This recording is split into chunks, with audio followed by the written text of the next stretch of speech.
A very good evening to you. Thanks for joining us on the Tuesday edition of the show. It's the first one for the week, and we have reasons to smile. Thanks once again for joining us. I'm Yemi Adebayo. I usually smile on the show. It's not like what Yemi said, but it's good to be on the show tonight from London. I'm Austin Okonakman, and it's indeed a beautiful day, Yemi, to be a fan of the Super Eagles of Nigeria, to be a Nigerian, and of course, a lover of African football. Yes, there's a lot to talk about on the show tonight. And of course, you don't have to guess. You already know where the discussion will be tonight. Probably 80% of the show will be dedicated to a particular subject, something currently going down in Cameroon. All right, let's pause and bring you into all of it properly as we begin discussions on, of course, the very big thing currently going on the African continent.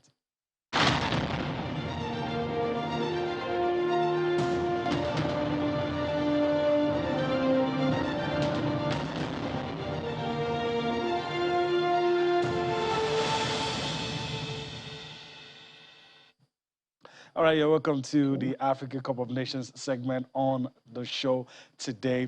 We're going to be talking about everything that went down today. A game currently going on as we speak. Of course, the guys just went into the field, Sudan and Guinea-Bissau was goalless the last time I checked, but we'll talk about all of that. And of course, when we're done with that, we'll move on to other things. But for now, we're going to be talking about the African Cup of Nations. All right. So, Austin, very good day to be a Nigerian fan, and the hype surrounding the game, the anxiety, apprehension, and all of that disappeared the moment that goal came in, and was all smiles from that moment to the very end. It wasn't just even about the goal, Yemi. I think today the Super Eagles of Nigeria made a strong statement, passed a very important message, said, look, we're ready to gain back our respect. And this is the way to get back your respect. I was speaking to two guys in the Super Eagles, and I said, there's just so much disrespect, so much look down. Fans talk you guys down. People don't believe in this team anymore. What do you need to do? He said, we need to get back our respect. And this is how you get back your respect. When you beat a top team as Egypt, they made Egypt look like it was nothing but just overhyped that they've been having. From start to about the 75th or 80th minute, the Super Eagles of Nigeria were in control of the game. This was easily a 4-0 win for Nigeria, you know, if they're taking all of their chances. But I just love the way the boys turned up and then confirmed some of the things I've been saying, that Coach Austin Eguavoen knows this team. In his role as technical director, maybe he was doing a lot of underground work as regards this team. And what he just did, he just fine-tuned what, Garoua was doing. And here we have a fantastic result for the Super Eagles. Brilliant way to get into the AFCON. Now, hopefully, if the game between Guinea-Bissau and Sudan end in a goalless draw, the Super Eagles will be on top. This is how to get into your next game, Yemi. Yeah, I know we have a couple of guys who will help us talk through all of the things we want to say about the AFCON, and hopefully they'll be ready to join us very soon. But some people are big.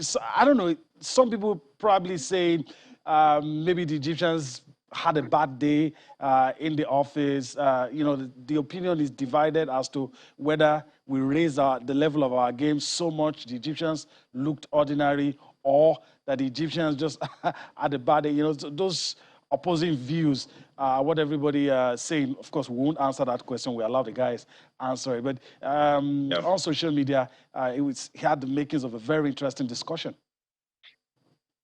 Yeah, it will indeed be an interesting discussion because social media is buzzing. Every media space is buzzing, because the Super Eagles were written off, particularly with the way Coach Garoua was sent away, the way they ended their qualifying campaign.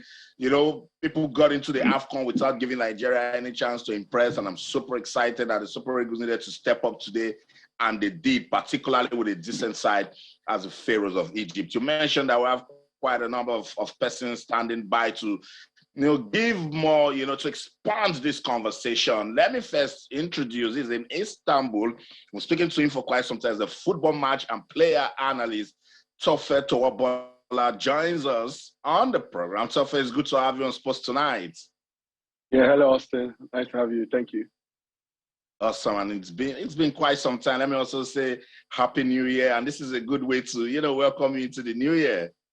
Yeah, it's great to be back on the show, and everyone's happy for Nigeria at the moment. Awesome, beautiful. Also in Lagos with Yemi is Bimbo Adiola, football journalist by excellence, football analyst, everything. As far as my Egbon, good to have you on Sports Tonight. Austin, it's so good to have you on a day like this that the Nigerian team made hay while the sun was shining. And of course, they brought back the hopes of over 200 million Nigerians who before now never really loved to watch the Super Eagles. Right now, they can relax in their living rooms, at bars, and watch the Super Eagles. They really made us proud today. That's it, Bimbo. I totally agree. Welcome to the program. Let me begin with Tofe before we come to you, Bimbo. Tofe, what did it for the Super Eagles of Nigeria today? You could sense, Austin, that there was a lot of togetherness with the team. The boys had a point to prove. When you lose your coach like that, the players look within themselves and feel guilty for, not being able to perform over time. I think the togetherness of the boys today was fantastic, and the pressing was very good. I was very impressed by the pressing. They were really pressing and recovering the balls faster than they normally do. Awesome. Bimbo, before this game, sincerely, a lot of persons wrote out, they gave away the game to Egypt, talked down the Super Eagles. How important was it for the Super Eagles to make a statement with this match today? Before now, I wasn't particularly happy with the hype before the game. If you saw countdowns to the game, promos to the game, they will show Mohamed Salah, they will show the Egyptian national team, they will show Carlos Queiroz, the former coach of Real Madrid, and they hardly showed Nigerians. I was very miffed at some point that what's going on? Two countries are playing. Nigeria had won the Nations Cup 3 solid times, and we've been medal winners in the Nations Cup 15 times. Why can't you guys for once show Nigeria, please give us a slim hope that something great will happen? I was very happy that the boys tore the form books and indeed showed the world what we are able to do. And for Austin Eguavoen, particularly very happy for Austin Eguavoen, called up from nowhere in less than 1.5 months to come rebuild a team that was in tatters. Don't forget all those games we saw in Lagos, the World Cup qualifiers, the Eagles were playing as if they were just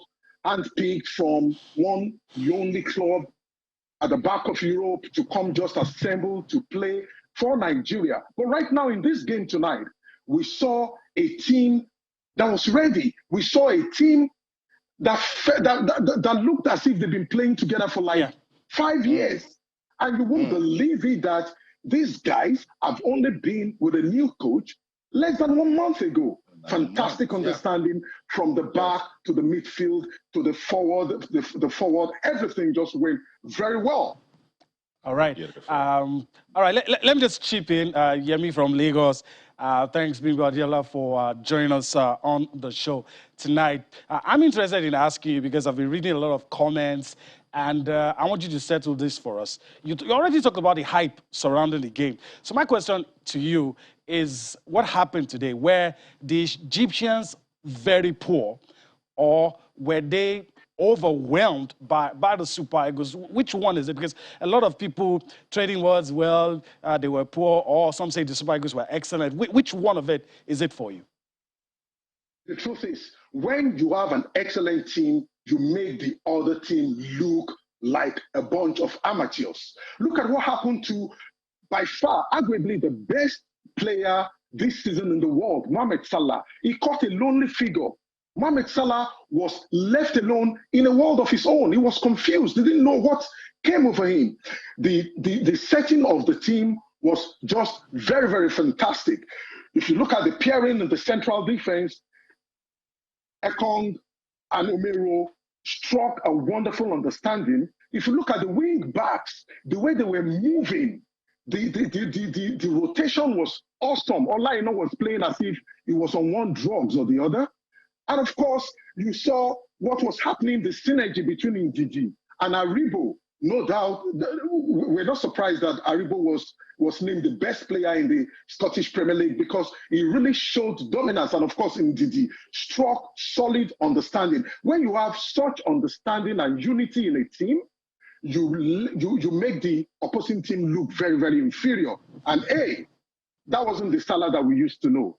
It was totally inferior. El Neni was out of place. He didn't know what struck him. And even Carlos Queiroz was lost, was out of ideas. At some point, he didn't know what else to do. So it wasn't a case of a team that had a bad day, but a case of a team who did their homework very, very well. It showed tactical discipline. It showed Iguavoin, before the game, knew what he was up against, and he did a fantastic job. Just look at Awoniyi. Awoniyi will be playing for the senior national team of Nigeria the second or the third time. Iheanacho has been a regular feature in the Nigerian national team. Just check out the understanding, and of course, the wings. Wonderful. Moses Simon, like the commentator did say, Moses just drowned Pharaoh, and it was just wonderful. So, tactical masterpiece by the Nigerian bench against an Egyptian team that lacked nerve. And of course, when they met a superior force, they just had to bow. So kudos to the Super Eagles. Don't let's take anything away from this team. They were well prepared for the tournament tactically and technically, and it showed. For 90 minutes, Nigeria was not under any sort of pressure until towards the end of the game. So we must give kudos to the Super Eagles, but we hope it doesn't get to their heads. All right, we surely do hope so. Let me just quickly go to Toba, just one from me, then I'll pass the baton to Austin. I want to quickly ask you, talking about the player ratings, it's hard to pick out a player that had a bad day. It was hard looking at that game. I'm struggling to see any player that I could give below 6. I'm struggling. I'm wrapping my head around about. But from defense, midfield, attack, if you can do that for me quickly, what will be your ratings for the guys that started the game? Okay, you're trying to put me on the spot. You want me to give you a rating to each player? I think I'll no, go just to, as a group. Samuel. As a group. As a group. I'll go straight to Samuel Chukwueze. I've been one of his critics over time. He plays more like for himself. And we need to play as a team. And I don't see him trying to get the ball across to his strikers at the final third. I don't see him trying to work for the team. His counterpart on the other side, Simon Moses, always works for a team. He's always tracking back. But Chukwueze never really works, as a team and never really plays for the team. So I think that's the problem we're having. I think he was probably the one that will say that I didn't have a good game. Okay. All right. Let me allow Austin chip in. Yeah, let me still stay with player performance. I could see that they played as a team today. Fought for the ball together. We're marking together. They lose the ball. Everyone is running back. What was responsible for such team understanding? I'll tell you this. If you've been written off before and you have another opportunity to prove to your accusers that, A, you made a mistake writing me off, that was what the Super Eagles did today. A lot of Nigerians have written the team off. At some point at the Teslim Balogun Stadium, they booed the team. I think the second to the last game they played at home because they lacked that nerve. They lacked the spirit. They lacked the quality that we used to see in the Super Eagles. But that was what gingered the boys before the game and during the game. We got to do it. Now, Austin, I ask you, when was the last time you saw a Super Eagles team string 6, 7 passes together at the same time? It's been a long time we saw that in the Super Eagles. We saw it today. From the defense, from the goalkeeper, Maduka Okoye, to the commanding presence of Trust Ekong. He really showed the captainship in him today. He man-marked Mohamed Salah, the famed Mohamed Salah, in Magma team, it frustrated him. He struck a great partnership with Kenneth Romero. Moving forward, you could see the synergy, you could see the rotation in the team from the defense to the midfield, and they played with so much confidence. Check out Aribo and Ndidi. The communication was there. Without communication in the midfield, it breaks down and there will be problem with the defense. You find out that never throughout the game was the defense under enormous pressure because there was, like Tobola said, there was unity and the guys were working. There was cohesiveness, there was cohesion, and it worked very well. And we must give kudos to the guys on the bench. The man dishing out the instruction, he stood for 90 solid minutes because he needed, even Eguavoen needed to redeem himself. It was at some point in the coach of Nigeria. He lost out the last time in the same African Nations Cup, although via penalties. He needed to redeem himself. He needed to tell the world that, hey, Nigerian coaches aren't useless bunch at the end of the day. They can still do something. And that was what they did tonight. I agree. Let's go back to the stats, you know, because you're the stats man. Let's still stay with teamwork. You monitor Moses Simon a lot. He brought something special today. Did you see that coming? Yeah, you know, Moses Simon has always been a player that, you know, I like to play for the Super Eagles. You know, he's always working hard for the team. He's one that when he gets to the final third, he's looking to make the pass. He's looking to put the ball in the box. Sometimes we get frustrated with him. Sometimes he's not getting the passes right and he's not getting to the right man and everything. But he's a player that plays for the team. And if you watch the team that played in 2013 Nations Cup, that when we won it, we played more as a team. We're not individually the best players, but it was more like a team performance, you know. And if we're going to go far in this tournament, we need players like Simon that can come together and like work hard for the team.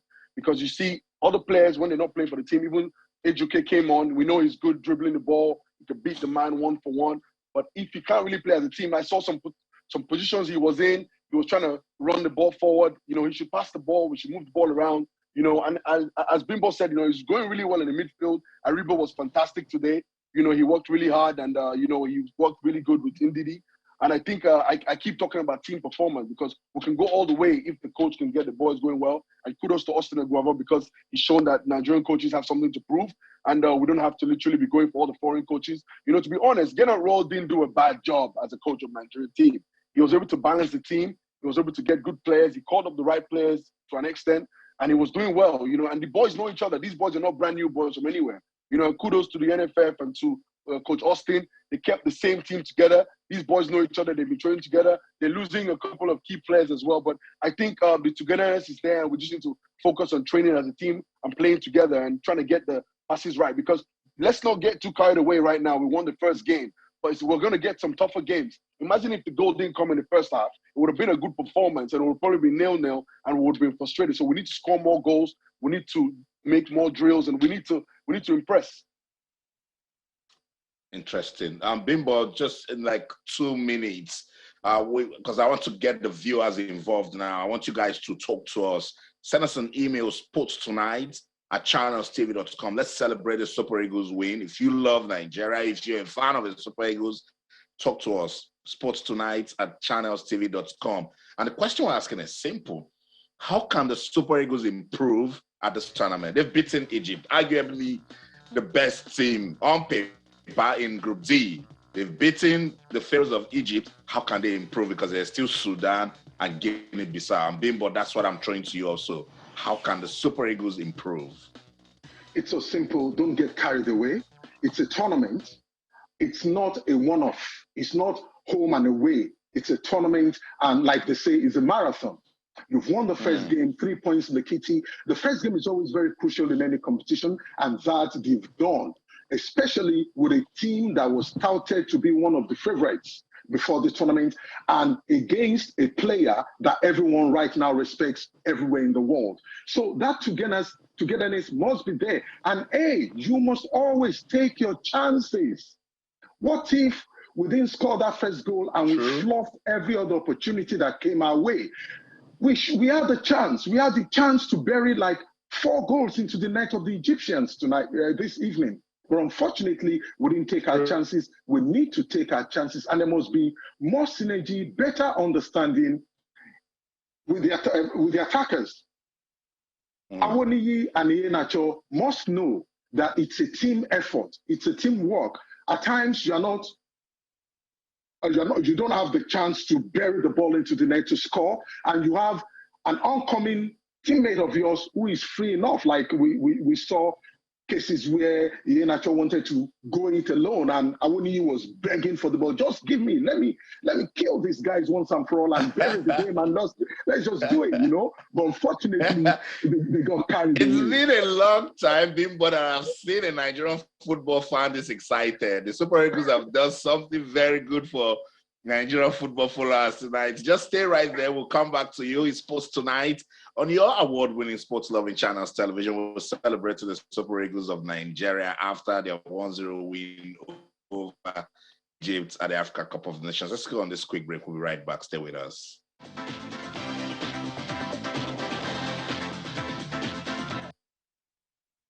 Welcome back, Sports Tonight on Channels Television. We're talking about the 2021 Africa Cup of Nations. There was a Group D match played today in Garoua, Nigeria versus Egypt, and it ended Super Eagles of Nigeria 1, Pharaohs of Egypt 0. We're analyzing everything that went down in that game. I want you to be part of the show.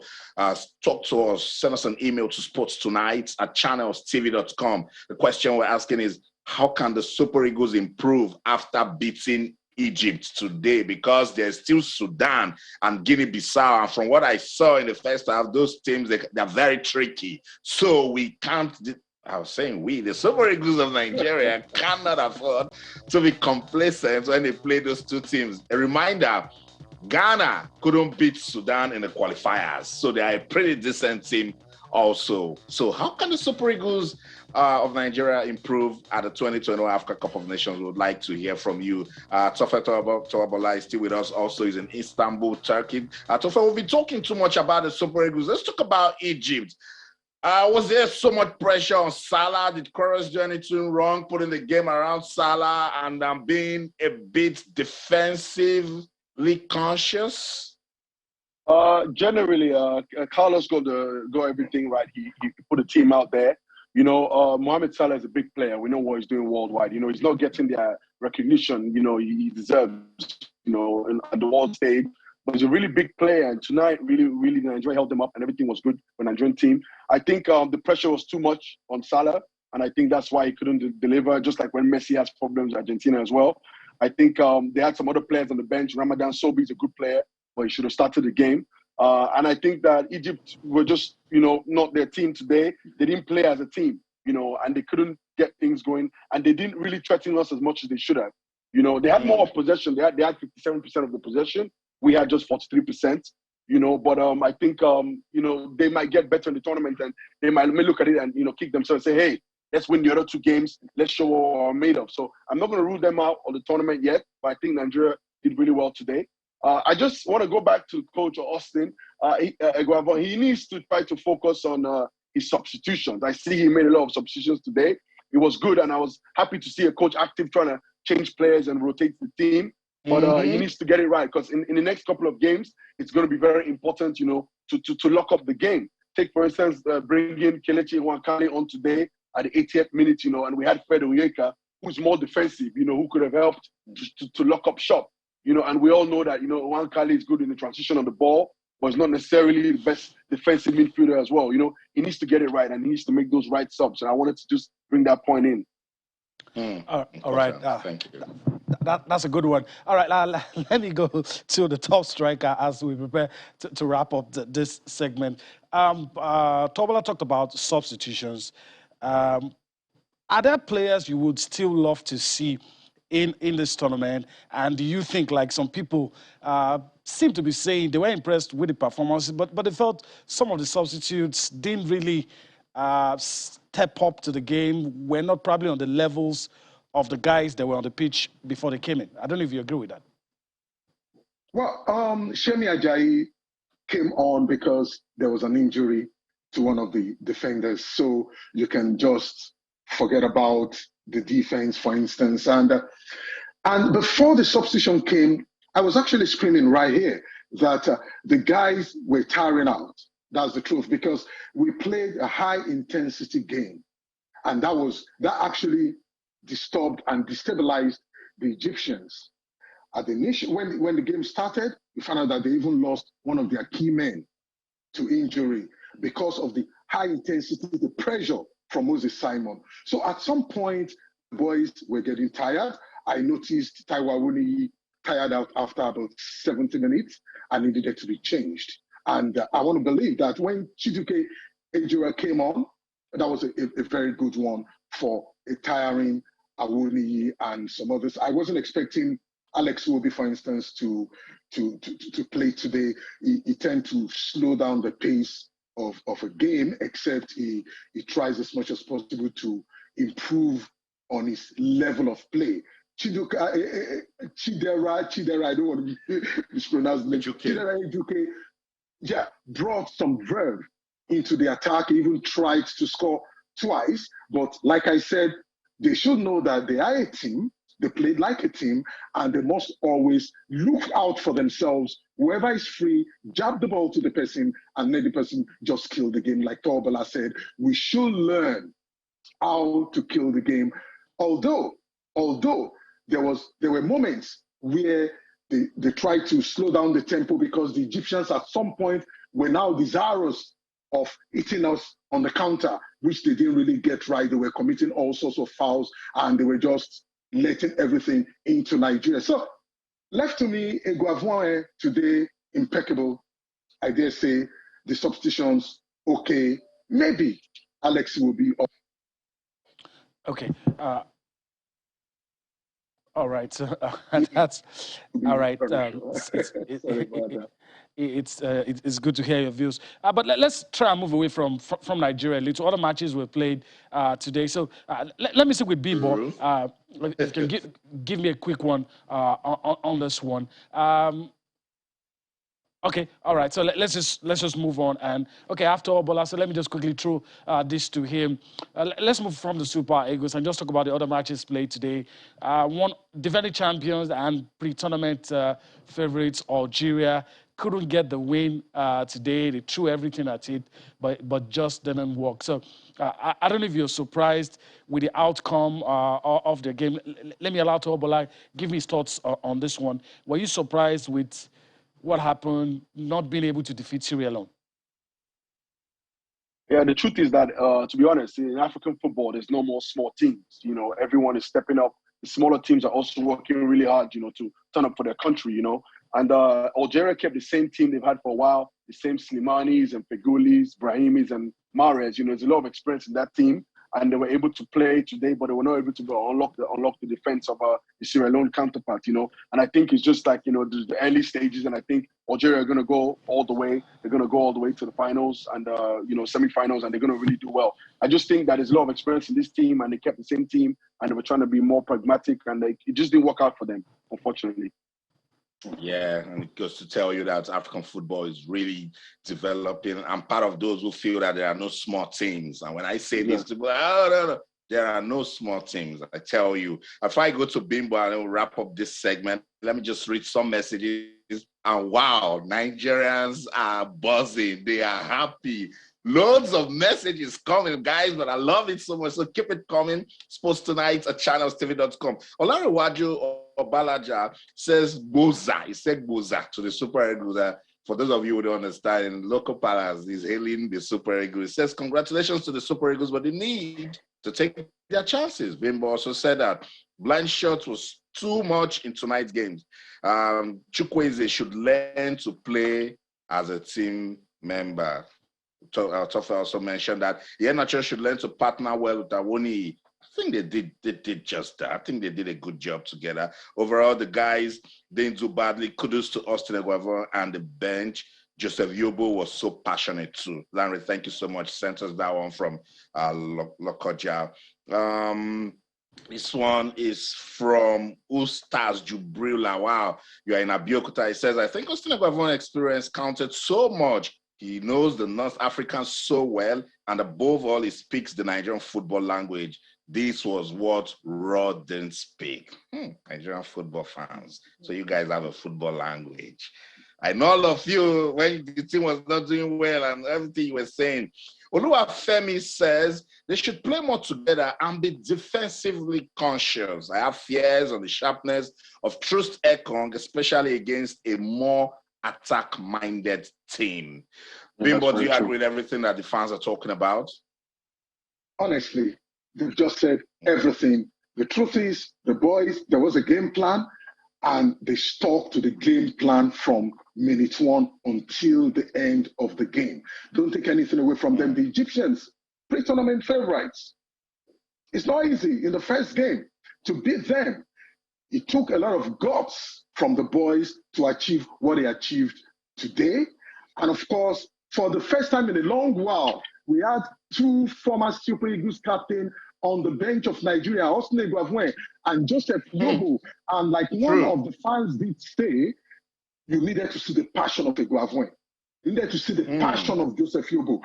It's quite different if another coach is coaching your country. It's quite different if someone else is coaching your team. But these are Nigerians on the bench of a Nigerian team. They know that at the end of the day, the buck stops on their table and Nigerians will come for them if they don't perform very well. So kudos to the team, kudos to the boys. But like we've always been saying, we must not get carried away. It's still the Super Eagles. It's still the same players. Mistakes noticed today must be corrected. And all the holes that we saw late in the second half that actually made our boys start conceding corner kicks, we have to plug those holes, those loopholes before the next game. No minus in African football again. Complacency must totally be ruled out. The Super Eagles are coming out to show the world again that we're still a force to be reckoned with, and they must continue to be consistent. I agree. Supreme Alloy, we got your message. Says, well, the only area needed to urgently improve is finishing. So he says, that's why I've still felt the absence of Victor Osimhen. Egypt should count themselves lucky today. They should have gone home with 3 goals, but I believe more goals will come. Kudos to my darling team. And the Super Eagles are darling once again. Success, they say, has got a lot of friends, you know. Quick updates in the second Group D match going on now. It's still Guinea-Bissau 0, Sudan 0. Tough, and that looks like a good result for the Super Eagles if it ends that way.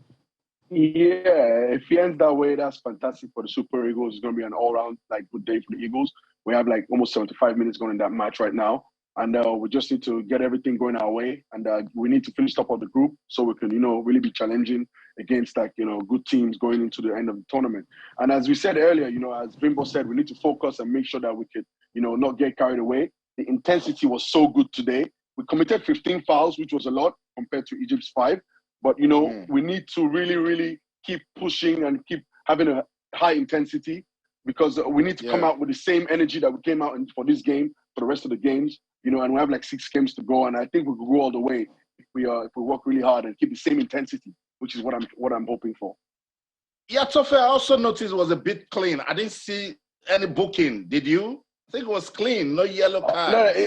Yeah. There was no yellow cards for Nigerian teams particularly as well. But I mean, we committed 15 fouls, which just showed us that we were hungry. We went very intensive into the game. The boys were chasing every second ball, and that's how it should be at a tournament level. Towards the end of the game, the tempo dropped a bit.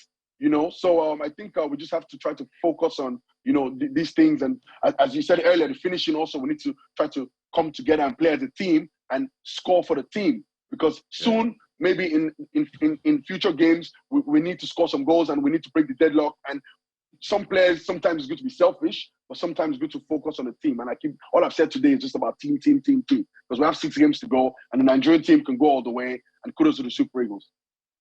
Kudos to the Super Eagles. Thank you so much, Tofe, for your time. Always a delight. We'll definitely bring you back on the show. Bimbo Adiola, I'm throwing my salute all the way from London. Thank you so, so much. You're a very happy man tonight, and I'm sure you'll go to bed smiling. Sure. We're very happy. Thank you so much. And we will be continuing this light. Okay, we'll see. So that's it. The Super Eagles of Nigeria giving football fans a reason to smile. They're happy. Keep those messages coming. Sports Tonight at channelstv.com. Yemi is right there in Lagos. And Yemi, what's the mood like in Lagos after this win?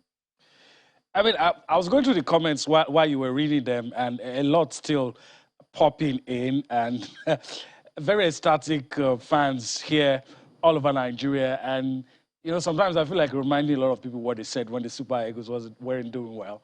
I don't. They will not accept. but but it does appear that everybody appreciated the victory against the backdrop of the hype and the fact that we're playing against Mo Salah, we're playing against Egypt, and just like Bimbo said while we were talking with him, I didn't see. I had to ask somebody if El Neni was on the field, and later I checked. I saw that El Neni was on the field. So it's a good day. It's a good day. The fans are happy. My only fear now is that the expectations are now high. Hmm. Hmm. I totally agree. Let me take this message. I'll just take about 2 more messages here, and then we'll get on with the show. Ahmed Kolawole Jimo, we got your message. It says, good evening and congratulations, Nigeria. I can see the 1994 Super Eagles rising again. Best of luck. Yeah, you see what we're talking about? They're already liking the team too. Exactly. 1994 Super Eagles rising again. But it's a good one. When the fans are this excited, it will spur the team to do some more. Abdul Garba says the players need to understand that it is teamwork, effort, and about winning, and not to be selfish in front of goal.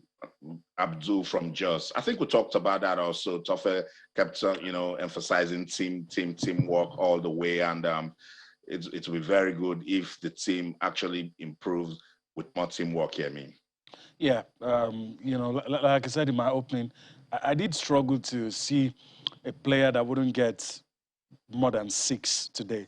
Everybody put in a good shift, and probably we just need to play more as a team.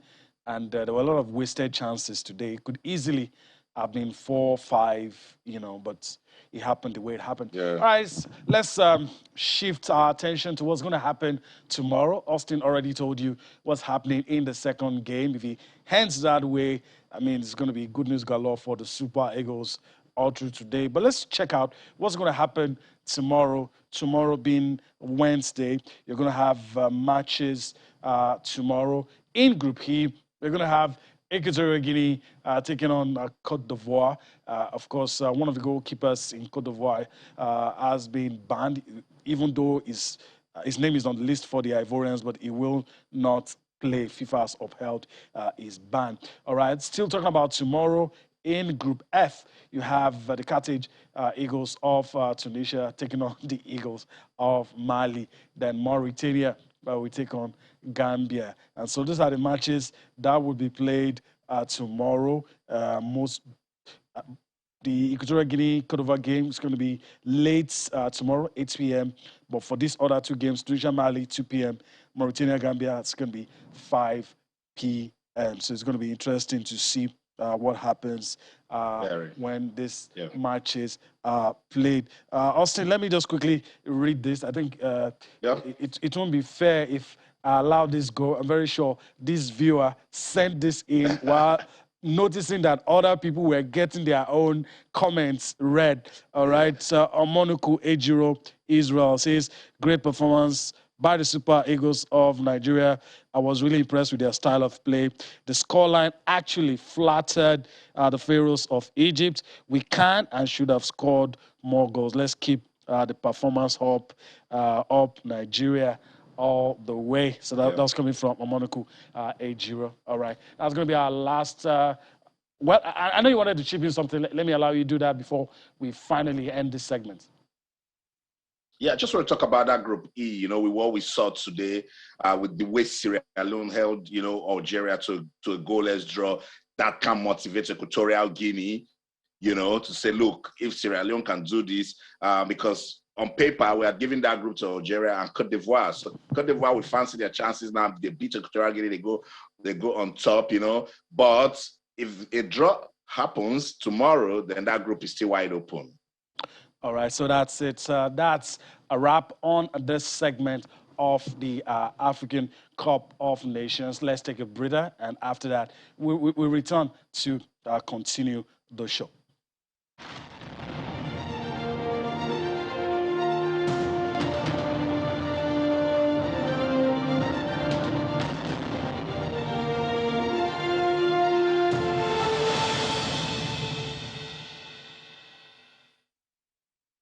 All right, so let's move on the show. We're done with the African Cup of Nations. Austin, let's talk about the ladies. That's our next sport of call. Let's take a look at midweek matches, match day 4 in the Nigerian Women's Football League. Let's see what's going to happen in both groups. We have Group A and Group B. In Group A, Bayelsa Queens will take on Royal Queens. Edo Queens will take on Nazareth Amazons. Adamawa Queens will be up against Confluence Queens. These matches will be played tomorrow, and they are all in Group A. In Group B, also some interesting matches to look forward to. Sunshine Queens will take on FC Robo Queens, or Babes will take on Pelican Stars. Rivers Angels will take on Abia the Abia Angels. All right, so these are the fixtures for the ladies in Group A and in Group B. Austin, let's do a quick one if we can. Interesting matches to be played tomorrow, and of course, the ladies are giving us reasons to enjoy football. Of course, yeah, I mean, we've been using them as a model. We played football in the pandemic, and we've said kudos to Aisha Falode and the team.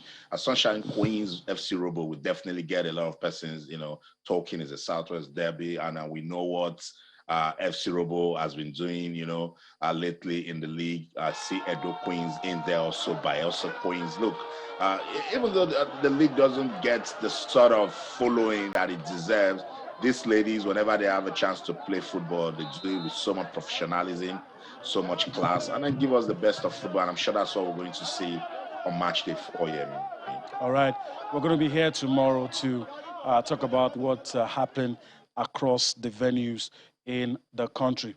All right, so that's it for the ladies. All right, so we're going to go on break any moment from now, but let me just quickly tell you that the game in the English Premier League is at halftime. It is Southampton 1, Brentford 1. All right, so let's go on a break, and when we return from that break, we'll be back to wrap things up on the show. Join us again.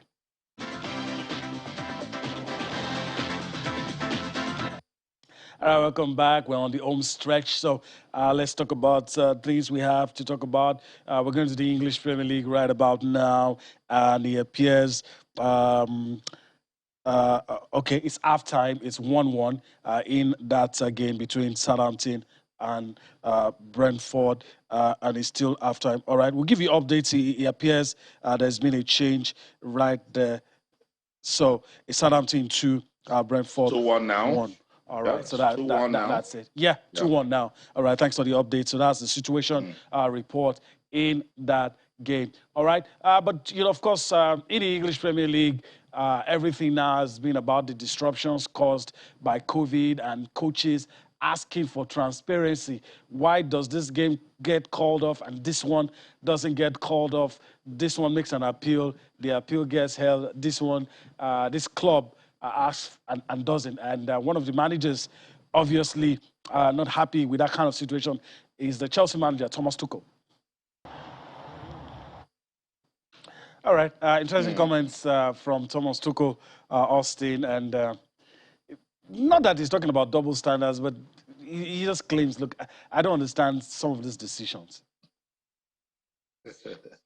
But double standard is in there somehow in the conversation, So he was just being professional and calling for more transparency. I think that's how we should put it. Because the issue of transparency, is relative. Remember that FA Cup game where the FA was expecting that because Pep Guardiola isn't available and Sean Dyche, that they were going to have applications that the game should be called off because they were small teams. You see these big teams in the EPL, they can go out to execute that. But if there was an application and they said don't play that game, then they will start talking. These are very delicate times. I can't stop emphasizing that, and so everybody just needs to, conform with whatever COVID-19 has brought, So the postponement of games will continue, but it's up to the officials in the English Premier League to look at the situation and say if it's if it's good enough for football. Liverpool, Arsenal, for instance, the Carabao Cup was called off because they assessed the situation and said, look, it's not good for football. And it was postponed. I was seeing a lot of games, postponed, because of COVID-19. So it's good for Thomas Tuchel to speak out. He does it. Jurgen Klopp does it. These managers just need to speak because they are the ones that, they're feeling. And if they don't do well, they get sacked. So, yes, they had these opinions. Hopefully, the guys who make these decisions as regards postponement of matches will say, okay, he's making a point and maybe be more transparent. All right. Our parting shot on the show as we go, Austin. Novak Djokovic won all duels. Still many to cross, of course, still in Melbourne. But we're hearing that one of the ministers has the power to revoke that visa and send him home. There are also issues about discrepancies in the form that he filled. Pictures are surfacing on social media. After a day, he claimed he had COVID. He went to Spain. He went to, I think, the United Arab Emirates. And I guess these people are waiting to present a proper case. And it appears like it's not looking good for Djokovic. They just don't want an outrage. But if they want to pursue the case, I don't know. Yeah, me too, and I'm getting tired of this. Australia is just trying to make it look like, yes, our rules cannot be flouted. We've made rules and it must be followed. And this, if you look at everything, this guy didn't do anything wrong. This whole situation is looking like an unforced error from Australia and Tennis Australia because they didn't communicate properly. Djokovic got his exemptions, got the medical exemptions and he presented it, and they said, okay, and he took himself to Australia. This man is staying focused. He's warming up because, he's tied on 20 Grand Slams, Roger Federer and Rafa Nadal. If he wins the Australian Open, he becomes the most successful tennis player in the world. So they should hurry up, do whatever they want to do. He just wants to compete, period. All right. He wants to compete. But I guess that's why we have to wrap things up on the show today. I want to thank our viewers for allowing us into their homes, despite the fact that we didn't knock on the door. And it was good, heartwarming, talking about the victory for the Super Eagles. That's the end of the show tonight. We'll be here again tomorrow. I'm Yemi Adebayo. Bye-bye now. It's indeed a beautiful day to be a fan of the Super Eagles. Keep the conversation going. Talk to us. Email sportstonight@channelstv.com. In London, I'm Austin Okonakwan. In everything you do, remember, keep talking sports. Bye for now.